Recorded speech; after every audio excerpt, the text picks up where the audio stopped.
Hello. I would like to read a story out of this 1999 Ron's Swagman book of verse. Here we go. Wedgwood Blue by Sue Henninger.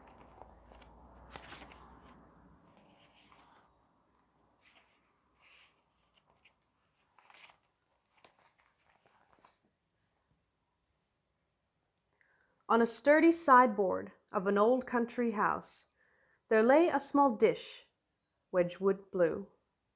Upon a lace mat by a crystalline vase and photo in sepia hue, revealing the image of two young sweethearts with new love aglow on each cheek, where tinges of rapture and hopefulness shone as happiness rose to a peak. And out on a porch a refined lady sat, with tapestry limp in her hand. She gazed into space with a pale, wistful face and twisted her worn wedding band. Recalling the time when two teenagers met, they'd swap books, go dancing, and ride. The boy then 19, who had made her a vow, eyes blazing with passion and pride. He'd hitch a ride north, go cane cutting, save, return with a slim golden band. Your eyes are the shade of that Wedgwood Blue dish, he said as he kissed her left hand. Then war was declared and all plans went awry. Jack signed up, flew over to fight. Ruth helped at the hospital, knitted and sewed, but feared for her young soldier's plight. 4 lengthy years passed with no letter or word. Ruth felt he was not coming back. When Roy Bates proposed, she accepted his ring, although she was pining for Jack. Yet no one had heard of him, knew where he was. His relatives' search was in vain. Now listed as missing, presumed to be dead, they went home to deal with their pain. And Ruth and Roy's freckled-faced children grew up, imbued with the love of the land. Plump toddlers grew up into good-looking teens, 3 adults, all robust and tanned. Next, marriages, held in the quaint wooden church, with jewel-tinted glass window panes, and old pedal organ with wheezes and thumps, which blared forth familiar refrains. Then grandchildren followed, to Ruth's great delight. New grandparents, beaming with glee, looked on with contentment as babies crawled round and clambered up onto their knees.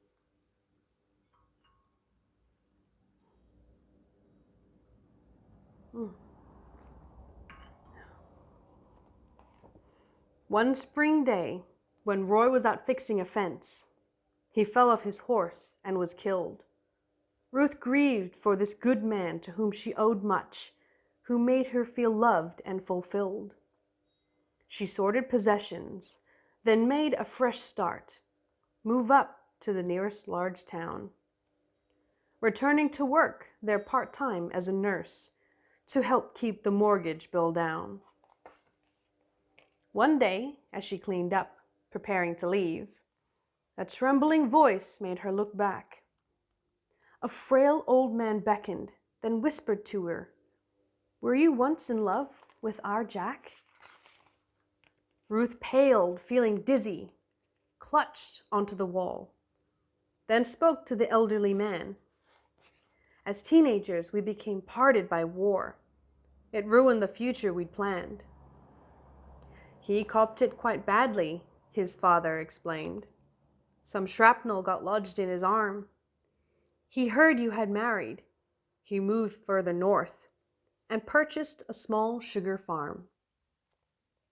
"Jack's really alive?" Ruth shrieked, eyes bright with tears.